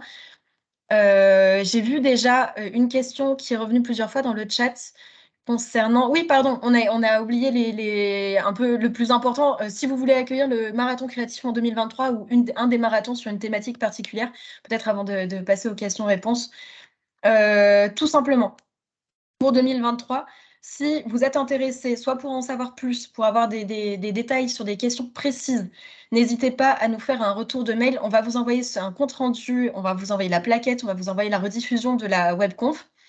N'hésitez pas, par retour de mail, à nous poser vos questions ou tout simplement à nous dire que vous êtes intéressé pour accueillir l'événement 2023. À ce moment-là, on fera en sorte que ça fonctionne. On a simplement vous l'avez entendu, hein, on a juste un nombre de places limitées parce que déjà, il y a un nombre de week-ends limités dans l'année et aussi parce qu'on est 6, mais pour l'instant, on a de la place, donc n'hésitez pas. Et peut-être déjà là où on est présent dans les départements, c'est un peu plus compliqué dans le sens où on évite une cannibalisation des marathons créatifs. Donc là, ça va être vraiment du cas par cas en fonction des zones géographiques. Voilà, tout simplement pour accueillir un marathon créatif. Et sur les thématiques, pareil, retour de mail si vous avez des questions précises. Voilà. Et on peut enfin passer à ces questions-réponses dont je vous parle depuis tout à l'heure et que j'anticipe parce que je préfère être dans l'échange, donc j'avoue avoir hâte de parler de vive voix avec vous. Donc effectivement, si vous avez une question, levez la main et on vous donnera la parole à tour de rôle. On fera au mieux pour que ça se passe de manière claire. J'ai simplement vu une question qui revenait régulièrement dans le chat. Peut-on porter l'événement sur plusieurs sites en même temps dans le cadre d'un EPCI? Alors, il y a 2 éléments de réponse. D'une part, l'EPCI peut porter la démarche et dans ce cas-là, plusieurs villes peuvent être concernées du moment qu'il y a au moins une PVD dans ces villes-là. La seule contrainte qu'on a, nous, c'est qu'il faut une unité de lieu pour le marathon créatif. Parce qu'en fait, on ne peut pas, étant donné que ça se passe dans un centre-ville où les gens sont amenés à aller dans la rue poser des questions, où nous, on doit passer entre les équipes, voir si tout se passe bien, on a des lieux de rassemblement, il faut que ce soit proche géographiquement pour l'événement lui-même. Par contre, ce qui est totalement possible et ce qui a déjà été fait, je pense notamment dans le Lot-et-Garonne, on a un syndicat mixte qui a porté l'opération et ça concernait, je crois, 13 EPCI. Ce qui est possible, c'est d'élargir la recherche des porteurs de projets à l'EPCI, voire à un territoire. Voilà, ça, c'est vraiment en fonction des choix politiques et des envies du territoire en termes d'organisation. Alors, je vois une main levée. Alors, je ne sais pas, je ne vois pas toujours vos noms. Je suis désolée. Legendre, oui, PVD, et malheureusement, je ne vois pas la suite. Limoussin. Oui, bonjour, vous m'entendez? Oui, bonjour, on vous attend. Ouais, j'ai posé la question par écrit, mais je me permets d'insister. Pour qu'une collectivité puisse s'engager, et nous en tant que techniciens, quand on leur propose un projet, il faut absolument qu'on leur propose une enveloppe financière, mais une enveloppe financière globale, intégrant la globalité. Donc je serais assez intéressé, moi, d'avoir un retour des collectivités qui ont participé pour savoir globalement combien ça a leur coûté en tout. Et également, deuxième question qui va avec, le temps humain en termes de TP, notamment sur le chef de projet PVD. Quand il y a un manager du centre-ville, c'est plus simple, hein. Vous avez quelqu'un effectivement qui est complètement sur la fonction commerciale. Moi aujourd'hui, enfin le commerce, c'est 2% de mon temps. Si je dois me lancer là-dedans, il faut que je sache de 2% à combien je vais devoir monter. Donc voilà, les 2 questions, le coût global, mais pas en théorie, quoi, hein, vraiment, parce que les collectivités qui ont participé, elles ont dû calculer leur coût global, et du coup également la question du temps pour un chef de projet PVD qui n'aurait pas ni chargé de mission commerce, ni manager de centre-ville, ni personne sur cette question. Oui, alors effectivement, sur le temps humain, je peux vous apporter un élément de réponse. Nous, pour le succès de l'opération, on a besoin d'un contact clé, d'un contact référent. Alors en général, pour les Mont-Centrebourg, ça va être le responsable petite ville de demain parce qu'il n'y a pas toujours des managers de commerce. Ça va dépendre en fait des villes. Et l'engagement humain, alors je vais essayer d'être claire, c'est on compte un mois équivalent temps plein sur toute l'organisation du marathon créatif. Et l'organisation du marathon créatif se fait au minimum sur 3 mois. Et après, ça peut aller au-delà en fonction du calendrier. Si c'est une édition en fin d'année, ça laisse beaucoup plus de marge. Mais voilà, c'est un équivalent temps plein d'1 mois sur l'organisation complète. Donc effectivement, c'est assez chronophage, sachant que ça s'accélère sur les derniers mois, puisqu'il y a toute la logistique que nous, on ne peut pas faire puisqu'on n'est pas en local, tout simplement l'organisation des repas, récupérer les clés des locaux vacances, ce genre de choses. Donc effectivement, il faut l'avoir en tête aussi. Côté budget, donc en plus du coût, je ne sais pas si peut-être Saint-Sevé ou Masevaux peuvent réagir parce que je n'ai pas la vision, ça va dépendre, comme vous le disiez, des efforts en communication, des efforts en repas, des efforts d'accueil qui ont été faits. Je n'ai pas la réponse précise sur la question. On peut peut-être profiter de la présence de Saint-Sevé et Masevaux, si vous êtes toujours là. Yohan de Saint-Sevé, oui, concrètement, ça va dépendre bon, il y a un budget de base, mais après, ça va dépendre vraiment du budget que vous voulez y consacrer. Pareil, je prends l'exemple, nous, on avait beaucoup de salles pour accueillir à la fois l'événement, mais aussi le jury final. Mais on a fait le choix de louer un chapiteau transparent pour le mettre sur la place principale de la ville pour que le jury final soit sur la place principale de la ville avec une émulation autour de ça. Pareil pour la nourriture et pour le pot, pour les pots, différents pots organisés. Ça dépendra vraiment de ce que vous voulez faire, si vous faites des choses en interne, si vous passez par un traiteur, si c'est une équipe de bénévoles qui va faire des tartines, ça va dépendre ou si c'est des partenaires qui vous ont offert les choses, donc ça peut vraiment dépendre. Par contre, ça c'est le préalable, mais si vous le souhaitez, moi je peux demander à ma chef Petite Ville de demain de se mettre en relation avec vous pour vous donner une idée précise de qu'est-ce que ça va coûter chez nous, avec la limite dont Julia parlait et dont moi je parlais, que ça dépendra vraiment aussi de l'investissement que vous voulez y mettre. Mais on peut vous donner nos chiffres à titre d'exemple, oui, il n'y a pas de problème. Il faut nous laisser quelques jours pour le préparer, parce que je crois que Laure est en vacances cette semaine, mais on pourra faire ça semaine prochaine. Ouais. Et dans ce cas-là, je le transmettrai à Julia. Eh bien, parfait. Merci beaucoup, Yann. Julia, je crois qu'il y avait une question sur comment fait-on pour recruter des porteurs de projets. J'adore cette question. Et en fait, c'est l'un des plus gros enjeux du marathon créatif. Les plusieurs grandes étapes clés dont a parlé Marion sont là justement pour faire parler du programme, pour développer le bouche à oreille, et surtout, c'est tout l'intérêt aussi de mobiliser l'écosystème local, acteurs privés publics un maximum, parce que en tant que CCI, CMA, Pôle emploi, en tant qu'asso des commerçants, en tant que banquier, assureur, ils sont toujours au contact d'au moins un porteur de projet, d'au moins un commerçant, un artisan. Et voilà, on va leur demander d'accepter de se mobiliser de leur côté. Nous aussi, bien sûr, on fait du travail de communication et autres. Et c'est grâce à la mobilisation de l'écosystème qu'on va avoir nos porteurs de projets. Et forcément, il y a aussi les managers de commerce, les chefs PVD, les élus sont aussi régulièrement au contact des porteurs de projets. Donc, ne pas hésiter quand on lance la mission à directement parler du marathon créatif à un porteur de projet que vous rencontrez, même si officiellement, on n'a pas encore diffusé l'information auprès du grand public. Si vous voulez, tous les moyens sont bons pour communiquer, pour avoir nos porteurs de projets, d'autant qu'on ferme la porte à personne. En tout cas, on encourage les villes à fermer la porte à personne, parce que l'objectif, c'est forcément d'avoir du monde pour le centre-ville. Mais les porteurs de projets peuvent venir de l'extérieur. Ce n'est pas forcément une personne qui vient de la ville, qui vient de l'EPCI. Ça peut être quelqu'un qui change de région. Ça nous est déjà arrivé d'avoir un couple qui changeait carrément de pays, qui venait s'installer en France. Tout est possible. Et la ruse et la communication sont les bienvenues à différentes échelles et à différents réseaux.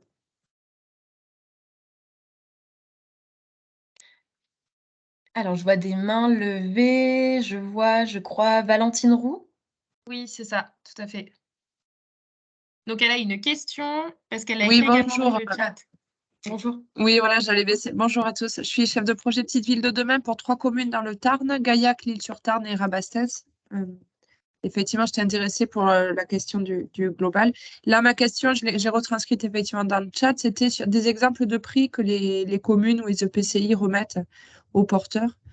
Oui, voilà. effectivement, j'ai un peu du mal à voir quel type de prix on pourrait... bien, j'ai vu la question plusieurs fois revenir dans le chat. Merci. Alors, les prix qui sont offerts déjà par ce qu'on conseille aux villes ou à l'EPCI, c'est de mettre le premier prix, ce qu'on appelle le prix de la ville ou le prix de la Comcom.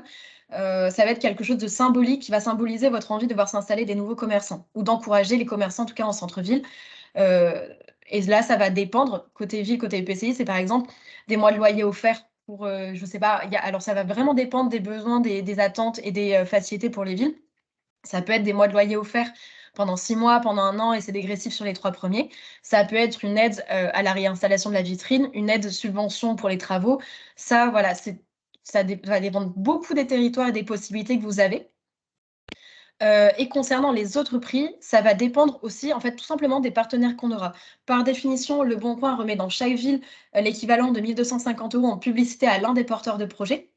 Mais pour les partenaires locaux, en communication, pardon, mais pour les partenaires locaux, on les encourage à mettre en avant ce qu'ils font déjà au quotidien et de les offrir. Par exemple, ça va être l'expert comptable qui offre un prévisionnel à quelqu'un. la CCI qui offre une formation, une agence de communication qui offre, je ne sais pas, une stratégie et un logo. Ça peut être de la dotation financière, tout simplement. Qu'est-ce qu'on peut avoir? Je ne sais pas, Marion, si tu as des exemples en tête. Voilà, en fait, c'est toute action qui va faire du bien au projet, quoi, finalement. Oui. Et en fait, c'est-à-dire que nous, derrière, on ne va pas imposer de typologie particulière des prix. Ça, on peut les conseiller, surtout si c'est des partenaires qui reviennent de façon récurrente dans différentes villes sur lesquelles on a organisé des éditions. Et pour ce qui est aussi peut-être du prix de la ville, Julia, au-delà de créer un prix spécifique pour l'événement, ça peut être aussi l'occasion de mettre en avant ce que vous proposez déjà, notamment à l'égard des commerçants. Donc, de faire aussi un petit coup de projection, un coup de communication sur les programmes et l'accompagnement que vous proposez peut-être déjà en interne au niveau de la commune pour les commerçants. Absolument. Donc, ça va être vraiment du cas par cas. Si vous voulez des exemples concrets, on peut vous en envoyer. Mais la plupart du temps, c'est le banquier qui remet des offres, des frais sur un compte. Ça va être des offres sur le TPE. Voilà. L'expert comptable peut offrir des statuts juridiques. Voilà. Tout ce qui va faire du bien, qui va faciliter le développement et l'installation du porteur de projet est le bienvenu finalement. Ça peut être la Pardon, excuse-moi. Oui, il y a les assureurs, bien sûr. Les assureurs sont souvent présents également et proposent souvent des mois d'assurance de local, donc ce qui est plutôt intéressant pour un commerçant qui va s'installer. Et l'asso des commerçants, si vous en avez une, ça peut être des années d'adhésion, une année d'adhésion offerte à tous les participants ou dégressif 3-2-1 pour les 3 premiers. Voilà, le but, c'est aussi de continuer cette cohésion entre commerçants et de l'encourager. Donc, ça peut être aussi un moyen d'y arriver en faisant comme ça.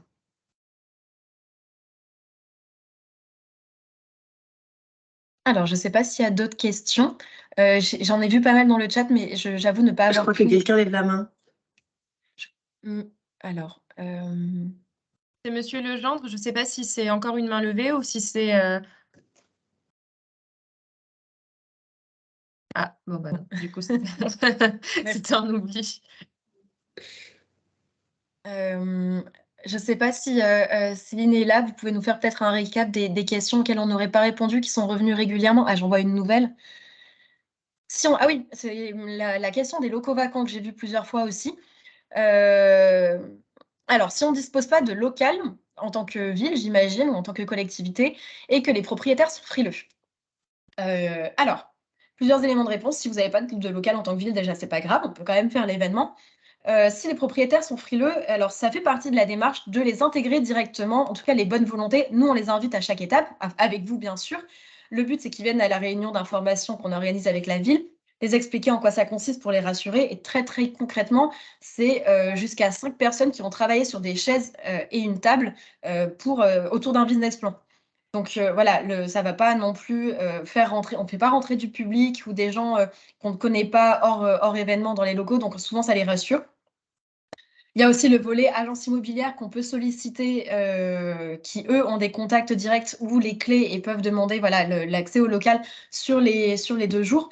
Et il y a l'argument aussi de, en fait, venez sur place durant l'événement, rencontrez peut-être 10-12 porteurs de projets qui seront peut-être vos futurs locataires. Venez les rencontrer si vous êtes inquiets. Là, il y a une dizaine, une quinzaine de professionnels qui vont les questionner sur la viabilité de leur projet. Ils vont être, entre guillemets, validés par ceux-ci. Ça va vous rassurer, venez les rencontrer. On essaie de créer aussi du lien avec le propriétaire et les porteurs de projets. Maintenant, effectivement, s'ils sont très récalcitrants, très réticents, on ne pourra pas les forcer à nous donner les clés de leur local, mais ça se passe toujours bien. Et même dans le cas où on a un maximum de porteurs, donc c'est-à-dire 12, on n'est pas obligé d'avoir 12 locaux vacants. On peut optimiser avec un corner chez un emplacement, chez un commerçant déjà en place qui accepte de prêter, je ne sais pas, une table dans sa boutique. Ça peut être la mise en avant de patrimoine, ça peut être la mise en avant de salles de la ville. Voilà, il y a plusieurs astuces. Il y a des villes qui ont choisi de faire complètement l'événement dans un seul lieu unique parce qu'il y avait une politique de la ville autour de ce lieu-là. Voilà, tout est possible dans le cadre des locaux vacants. Et on arrive généralement aux côtés de la ville et grâce aux agencements, on a avoir 3-4 pour quand même avoir ce petit côté effet waouh. Et comme tu l'as précisé, Julia, effectivement, donc il y a plusieurs villes qui peuvent décider de faire l'événement dans un seul et même lieu. Et ce qui peut être intéressant pour ne pas perdre cette dimension de pallier à la vacance commerciale et qui a été fait dans plusieurs éditions l'année dernière, c'est de mettre à la disposition des participants le jour J une sorte de catalogue d'annuaire qui recense les différents locaux vacants avec leurs caractéristiques et surtout le type, donc caractéristiques superficie, et également le type d'activité qui serait potentiellement accepté ou non dans ce local. Donc ça permet de ne pas perdre cette dimension de pallier à la vacance commerciale tout en réalisant l'ensemble de l'événement dans un même lieu commun.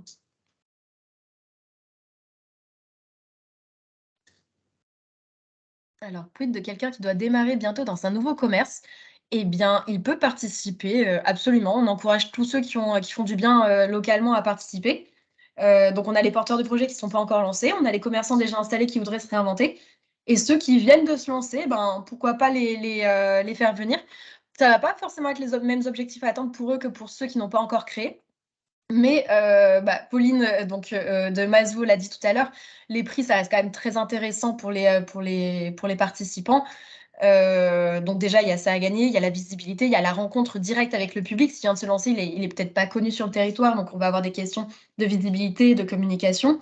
Et ça fait toujours du bien de revoir les bases avec des experts s'il n'a pas eu l'occasion d'être accompagné, par exemple. Donc il peut tout à fait participer. Si vous voulez, en soi, vraiment, on encourage à ne fermer la porte à personne. Du moment qu'il fait du bien au territoire. Donc, si on a une bonne volonté qui veut participer, eh ben allons-y. Je crois que j'ai vu une main levée. Béra m'a dit. Allô, bonjour. Oui, bonjour. Oui, bonjour. J'avais juste une petite question. Je suis manager centre-ville pour la commune de Châteauneuf-sur-Loire. Le taux moyen de vacances des communes sur lesquelles vous avez monté votre événement, il est de quel ordre? Je vous avoue que ça dépend. Je pense qu'on est entre 15 et 20%. Je ne sais pas si Anthony, tu as peut-être la réponse, une meilleure visibilité que moi là-dessus. Bien sûr, bien sûr. Je vais répondre. Alors, question piège, bon, en fait, je ne vais pas trop vous dire, ça dépend vraiment des villes, en fait, hein, pour le coup. On va aller des fois dans des villes. En fait, je vais plutôt vous dresser un portrait de villes différentes. C'est la ville qui va très, très bien, c'est Douarnenez, bord de mer. Et cette fois-ci, on va être sur un concours qui va impulser une dynamique nouvelle parce qu'ils ont envie d'une thématique peut-être un peu plus tourisme ou art ou quoi. Donc ça, on sait faire, bien sûr. C'est un intérêt d'aller challenger des projets. Et après, on va des fois dans des territoires où vraiment il y a beaucoup, beaucoup, beaucoup de vacances. Et grâce à PVD, des projets un peu même de remembrement ou quoi. Et là, on vient vraiment apporter une solution très opérationnelle. Donc, il faut vraiment voir le concours comme à la fois un côté un peu marketing territorial quand ça va très bien et vraiment apporter une solution très remplir des cases dans des villes où il y a beaucoup de vacances. Moi, j'ai envie de dire que dans tous les cas, ça vaut le coup de tenter l'opération. La moyenne, je ne saurais pas vous dire. En général, on va quand même nous privilégier les villes où ça va peut-être pas bien, hein. C'est ce qu'on faisait depuis le début. C'est-à-dire que aller dans une ville qui va très très bien, bon, en fait, pour les critères de sélection, si vous voulez, ça va être à la fois des villes où on sait qu'on va apporter. Vous voyez le marathon comme un vrai outil à destination des PPD et des villes actions cœur de ville, parce qu'on peut aussi dans les villes actions cœur de ville. Il faut que ça outiller quelque chose. S'il y a une belle ambition locale, parce que vous êtes en train de refaire une rue, parce qu'il y a voilà, des choses qui s'enclenchent, parce que vous avez préempté et qu'on sait qu'on va avoir peut-être un an de loyer à remettre parce que vous avez acheté un local. Enfin, il y a des choses qui font que le concours est cohérent. Donc ça va nous décider aussi des fois à travailler avec des villes. Après, il y a un deuxième critère qui est très simple, qui est géographique, hein, et qui va nous permettre d'aller identifier. On va pas faire 6 fois le même département à la même année. Je veux dire, les acteurs vont péter les plombs. C'est très bien que les chambres de commerce, on ne va pas les solliciter 3 fois la même année dans le même département. Donc il y a ce côté-là un peu de cadencer l'événement. Donc on peut aller, le taux moyen, je ne le connais pas parce que c'est vraiment différent, mais effectivement, on va aller privilégier des villes qui en ont besoin. On a déjà été dans des villes, si vous voulez, pour vous donner l'exemple, on a fait quasiment toute la France métropolitaine, mais on a aussi fait, la dernière édition était à Mayotte. Autant vous dire que le commerce un peu informel, on l'a un peu travaillé avec l'équipe, donc on sait s'adapter aux réalités locales et adapter notre outil aux envies politiques. Et ça, c'est très important aussi, hein. Ok, merci.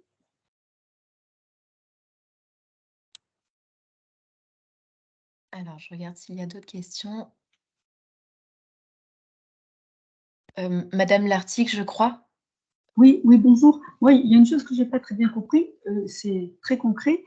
À l'hypothèse, on a des porteurs de projets. Comment, dans un temps aussi réduit, on arrive à passer de l'idée ou de l'hypothèse au projet avec un business plan construit?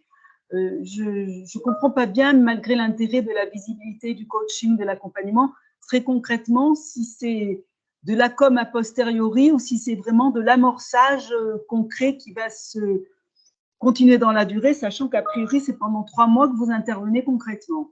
Julia, je peux répondre si ça ne te dérange pas? Oui, bah vas-y, je t'en prie. Bonjour madame. Alors, en fait, je vais vous le dire très franchement, c'est pas un concours de 36 heures qui va non plus créer un projet ficelé à 100%. Nous, on va essayer de mettre des feux rouges et des feux verts pendant ces 36 heures. On sait qu'on a des porteurs de projets qui ont des parcours de vie totalement différents, des niveaux de maturité totalement différents aussi quand ils vont s'inscrire. On a fait le choix aussi d'ouvrir les inscriptions à tout le monde. On a max 15 places, c'est assez rare qu'on les dépasse. Et donc, pendant ces 36 heures, on va leur permettre de confronter leur concept, leur idée, leur future entreprise au plus de monde possible.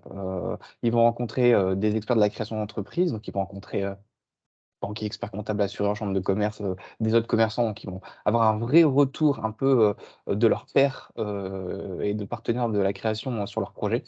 Ils vont potentiellement gagner des prix et surtout, nous, ce qu'on aime beaucoup, c'est qu'ils vont le confronter à des consommateurs de centre-ville, à des habitants. Donc, on va dire que c'est un grand test flash en 36 heures, mais moi, je vous rejoins là-dessus. Ça ne remplacera jamais le travail que vous allez faire d'accompagnement et ce que feront les consulaires ou d'autres acteurs de la création d'entreprise. Nous, on vient mettre en lumière des porteurs de projets, les accélérer, les récompenser et essayer d'augmenter leur taux d'installation dans le centre-ville. Mais comprenez bien que quand vous êtes pendant 36 heures le lieu où il faut créer un commerce dans votre département, il y a un appel d'air quand même de porteurs de projets que vous n'aurez peut-être pas eu de façon classique. Et notre méthodologie, maintenant, moi j'en faisais avant dans le monde des startups, hein, parce que c'était mon métier avant, donc en France et aux États-Unis, et on voit que cette méthodologie d'intelligence collective flash, ça a des vertus pour un porteur de projet, que ce soit dans la mise en réseau, que ce soit dans juste le test de leur projet. Alors, on va lever des freins. Effectivement, notre méthodologie, elle est quand même assez bien pensée parce qu'on en a fait 57 avant, tout format confondu, sur le sujet du commerce. Donc, autant vous dire que la méthode fonctionne plutôt bien. Donc, c'est pour ça que les prix qui seront remis seront des prix d'accompagnement la plupart du temps, un peu d'argent, mais le mieux, c'est qu'ils continuent leur progression en étant accompagnés par des acteurs du territoire, par un expert comptable. On ne pourra pas lever tous les freins au projet en 36 heures, mais croyez-moi, on le voit, nous, parce qu'on a été audité par la Banque des Territoires, le taux de pérennité et le taux d'installation suite au concours sont quand même pas trop mal, parce qu'on a à peu près 1 sur 2 des participants qui s'installent. Et sur 2019, avec le Covid au milieu, on a fait une petite audit. Il y a encore 83% des installés qui sont encore ouverts. Et croyez-moi que au-delà des aides publiques, hein, c'est vraiment la mise en relation à l'échelle d'un territoire, à mon sens, le fait de faire ensemble, de faire un peu avec les autres acteurs du centre-ville, le fait d'être bien identifié par les élus, qui fait augmenter le taux de réussite des projets. Donc, intelligence collective, ça porte bien son nom. On va essayer de faire ensemble, tous ensemble, avec les partenaires des territoires, de lever tous les freins à un porteur de projet. Et Julia le disait très très bien tout à l'heure, si les porteurs ne sont pas à niveau, on va leur dire très clairement de ne pas y aller. Moi, c'est pour ça que je préfère rester à 1 sur 2 de création et d'empêcher quelqu'un de totalement se planter, de prendre un bail et de ne pas savoir payer ou de créer une entreprise qui ne fonctionnera pas. Et croyez-moi que quand on a 20 coachs qui vont vous poser des questions et qui vous disent attention, tu ne devrais pas le faire, peut-être retravaille ton projet, c'est différent que des rendez-vous en individuel ou ce que vous pourriez leur dire dans votre bureau. Il y a un côté un peu bienveillance collective qu'on constate, hein, et là je le dis, mais tout le monde, enfin, tous les gens qui ont participé à appeler des villes, vous verrez bien, on en a fait beaucoup. Je pense vraiment qu'on a cette vertu-là de faire travailler ensemble des acteurs et d'essayer de, peut-être pas aller, d'accélérer des projets, mais surtout d'empêcher certains de se planter, quoi. Je sais pas si d'autres questions, n'hésitez pas. Ça relève, n'hésitez pas, on est là.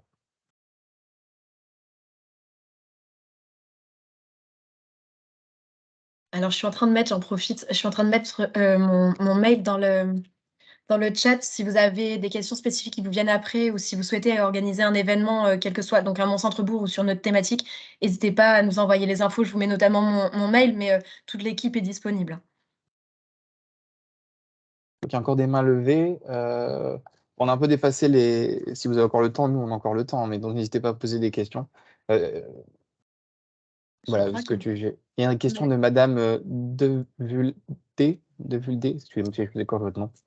Oui, bonjour Madame de Vulder. Je me demandais pour 2024, vous lancez l'appel à candidature quand dans l'année 2023?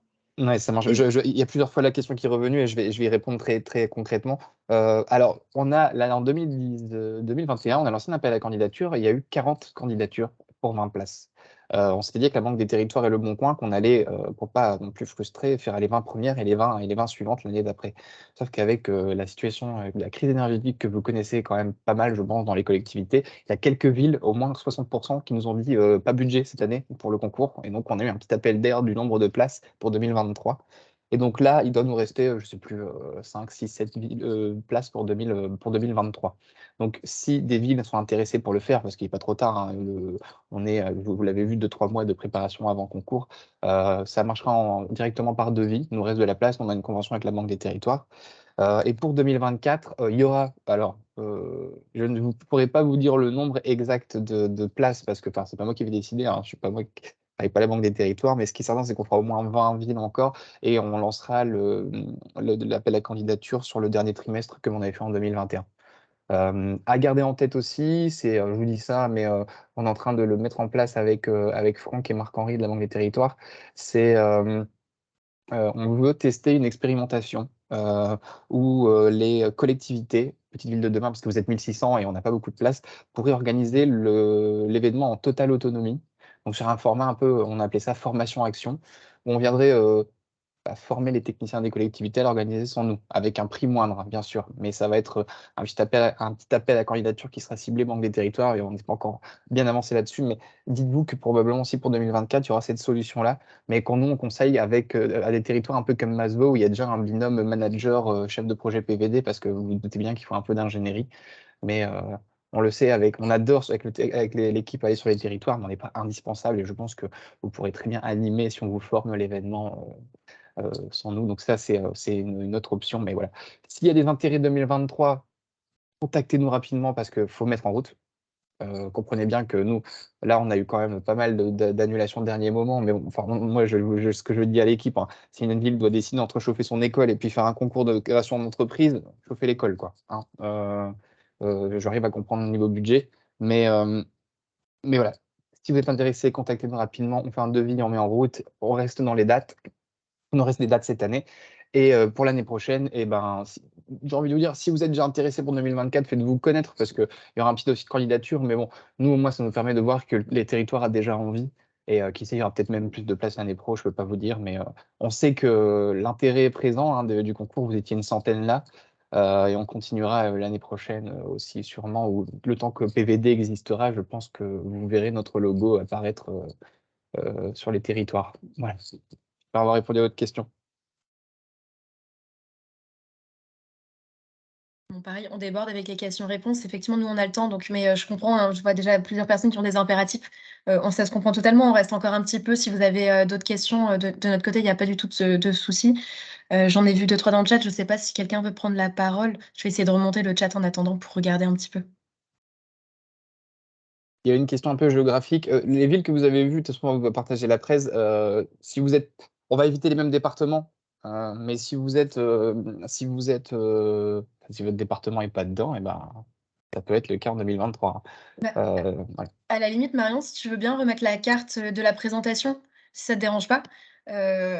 Parce qu'effectivement, s'il y a déjà une ville dans votre département, pour 2023, ce sera un petit peu compliqué. Alors ça, c'est la finale.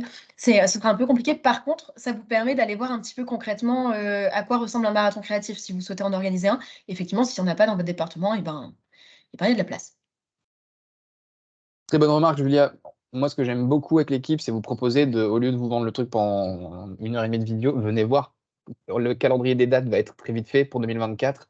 Si ça vous tente d'aller, si votre élu, je parle au chef de projet PVD, est OK pour vous laisser partir un week-end, je ne sais pas où chercher, hein, c'est un peu l'agence de voyage pour le coup, j'ai envie de dire pas très loin de votre ville. N'hésitez pas, ça se fait souvent et on aime beaucoup, vous êtes coach et on a un gain de temps énorme ensuite parce que vous avez vu comment ça va se passer, quoi, tout simplement. Alors, Madame Lartigue, je ne sais pas si vous avez encore une question ou si ça vient de tout à l'heure. Pardon, c'est une nouvelle question pragmatique. Est-ce qu'on pourrait avoir la référence des villes et des contacts utiles pour justement continuer ces échanges avec ceux qui ont déjà participé à l'expérience, pour faire du réseau à l'issue de ce webinaire? Et petit 2, est-ce que vous venez, si on est ville candidate, au-delà de la journée du marathon, est-ce que vous venez un peu sur place, vous, Auxilia, pour reprendre la température, rencontrer les acteurs, l'écosystème dont vous parliez et dont Monsieur Anthony Pupo a particulièrement bien parlé. Oui, c'est essentiel pour nous de venir vous voir au moins une fois avant le marathon créatif. On ne peut pas débarquer dans une ville sans la connaître, on ne peut pas organiser l'événement sans vous connaître vous et sans avoir amorcé quand même des relations au préalable. C'est indispensable à mon sens pour la bonne organisation et cohésion de tout ça. Concernant votre question, donc oui, on vient au moins une fois, pardon, pour être plus concrète, on vient au moins une fois durant la réunion de lancement, on vient à peu près un jour, en fait, on arrive soit le matin et on repart le lendemain matin, ça dépend du calendrier. L'objectif étant de vous rencontrer, de faire un point ensemble, de faire ce fameux grand temps fort avec tous les acteurs locaux qu'on invite et qu'on informe, et de visiter votre ville pour qu'on apprenne à la connaître aussi. Concernant les contacts que vous demandez, c'est concernant les personnes qui sont présentes ici ou peut-être pour des retours d'expérience de villes qui ont déjà accueilli l'événement? Non, plutôt un peu les deux. Enfin, j'imagine, je ne sais pas dans quel mailing, quand vous allez envoyer pardon, le slide, je ne sais pas si ce sera ouvert ou fermé, c'est-à-dire si on pourra avoir les mails de tous les participants de cette journée, petit 1, et petit 2, les retours d'expérience, savoir justement sur la carto que j'ai demandé tout à l'heure, si on peut avoir les références centraux, les embêtés de ceux que vous avez accompagnés pour éventuellement leur demander leur retour d'expérience. Julia, je vais répondre. Je vais répondre à madame. Écoutez, pour le partage d'expérience, on est en contact avec la NCT parce qu'on a animé cette communauté de chefs de projet Petite Ville de demain ou de commerçants est un vrai sujet, hein, on le sait. Il y a déjà un club qui est animé par Emmanuel Lebris, normalement, un peu sur la NCT pour les petites villes de demain.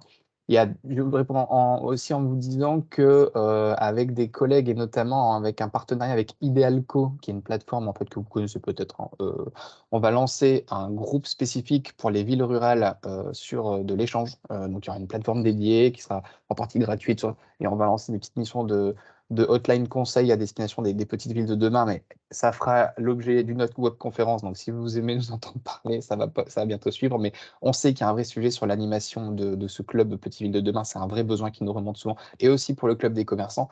Et sur les villes, alors je ne vais pas vous donner tout le contact de toutes les villes parce que ce ne serait pas pertinent, mais en fonction de la taille de la ville et juste géographiquement, si vous voulez contacter certaines villes, on vous donne les contacts sans aucun problème.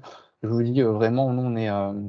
les éditions se passent plutôt bien, donc on est assez serein des retours d'expérience. Donc, si vous avez, je ne sais pas de quel coin vous êtes, hein, mais si vous voulez voir une taille de ville à peu près similaire, parce que bon, ça ne sert à rien d'être dans une ville qui n'a rien à voir avec vous, mais une ville un peu similaire en termes de nombre de porteurs de projets, nombre de participants, n'hésitez pas, on vous donnera les contacts avec grand plaisir. On ne les met pas en libre dispo parce qu'il faut quand même qu'on demande l'accord avant aux personnes, mais ouais, avec grand plaisir.